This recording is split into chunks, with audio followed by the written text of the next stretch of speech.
क्या भाव चल रहा है मंडी में। कंगना रनौत के मंडी से चुनाव लड़ने की घोषणा होते ही कांग्रेस की प्रवक्ता सुप्रिया श्रीनेत ने यह पोस्ट की। ज्यादातर लोगों को इनकी इस टिप्पणी की ही जानकारी है और चर्चा भी इनकी ही ज्यादा है, क्योंकि ये कांग्रेस की नेता हैं और टीवी पर आजकल जाना पहचाना चेहरा भी। लेकिन एक और महिला, प्रबुद्ध महिला की तरफ से भी लगभग यही टिप्पणी सोशल मीडिया पर थी। टिप्पणी करने वाली महिला का नाम है मृणाल पांडे। बड़ी पत्रकार, लेखिका और अखबारों में संपादक रही। टेलीविजन में भी अक्सर किसी टॉक शो या अन्य कार्यक्रम में अपनी सधी सुलझी भाषा और अहिंसा से बात कहने वाली हस्ती। मृणाल पांडे जी की माताजी शिवानी प्रसिद्ध साहित्यकार रही हैं। शिवानी के अधिकतर उपन्यास और कहानियां नारी प्रधान रहे हैं। मृणाल पांडे की इस तरह की टिप्पणी ज्यादा आखिरी।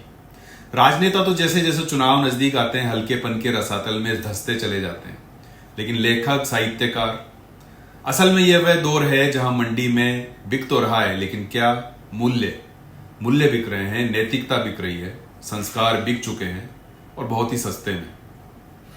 क्यों 2024 में भी महिला को वस्तु की तरह इंगित किया जा रहा है। मंडी, भाव, बिकी। पहले राजनीति की बात। क्या हमारे संविधान और लोकतंत्र, जिसके तहत ही लोकसभा के चुनाव भी होते हैं, उसने महिलाओं की स्थिति सुधारने के लिए पर्याप्त बंदोबस्त नहीं किए हैं? क्यों आज भी हम 18वीं सदी जैसी बातें कहते हैं? ये कौन सी कुंठाएं हैं जो इस तरह बाहर आती हैं? तो जान लीजिए, जब इंग्लैंड में स्त्री को अधिकार देने और न देने की बहस चल रही थी, उस वक्त 1916 में एनी बेसेंट कांग्रेस की अध्यक्ष बन चुकी थी, उसी कांग्रेस की जिसकी प्रवक्ता सुप्रिया श्रीनेत हैं। इसके बाद 1925 में सरोजनी नायडू ने इस पद को सुशोभित किया। सोचिए, नीति निर्माताओं, चाहे वे किसी पार्टी के हों चाहे देश के, महिलाओं को उनकी गरिमा और आगे बढ़ने का अवसर देने में कभी पीछे नहीं रहे। संविधान देश के हर नागरिक को बिना किसी लिंग, जाति के भेदभाव से परे अपनी जिंदगी जीने की आजादी देता है। इसके बाद भी दिग्विजय सिंह महिला को टंच माल बोलते हैं। मुलायम सिंह दुष्कर्म के मामलों पर यह कहते हैं कि लड़कों से गलती हो जाती है। जिस महिला आरक्षण विधेयक को महिलाओं को एम्पावर करने का सबसे बड़ा रास्ता बताया जा रहा है, उस पर शरद यादव ने एक बार टिप्पणी की थी, क्या आप परकटी महिलाओं को सदन में लाना चाहते हैं? पकोल भाजपा के कैलाश विजयवर्गीय, महिलाओं को ऐसा श्रृंगार करना चाहिए जिसमें श्रद्धा पैदा हो। वे ऐसा श्रृंगार करती हैं जिससे लोग उत्तेजित हो जाते हैं। श्रद्धा। महिलाओं को देवी बनाना ही तो सबसे बड़ा अपराध है। उसे इंसान बनने नहीं दिया जा रहा, इंसान रहने नहीं दिया जा रहा। या तो हम उसे देवी बनाते हैं या एकदम पांव तले रोंदते हैं। क्या है यह मानसिकता? क्यों है? क्या पुरुष सत्तात्मक समाज महिला को उस एक भूमिका में ही देखते रहना चाहता है, चूल्हा चौकी? इस पुरुष सत्तात्मक समाज वाली सोच से महिलाएं भी बंधी नजर आती हैं।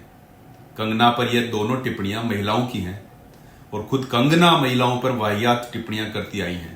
महिलाओं पर टिप्पणी समाज का ऐसा विषय है जिसके आगे विकसित, आधुनिक, प्रोग्रेसिव जैसे शब्द ही निरर्थक लगने लगते हैं। प्रगति हमेशा गति और एक्शन से होती है। महिला घर की चार दीवारी से बाहर आकर अपनी पसंद का रास्ता बनाती है तो 2024 का समाज भी उसे इस तरह देखने लग जाता है जैसे वो महिला नहीं, कोई अजूबा हो, मानो वह दूसरे ग्रह से आया हुआ कोई एलियन हो।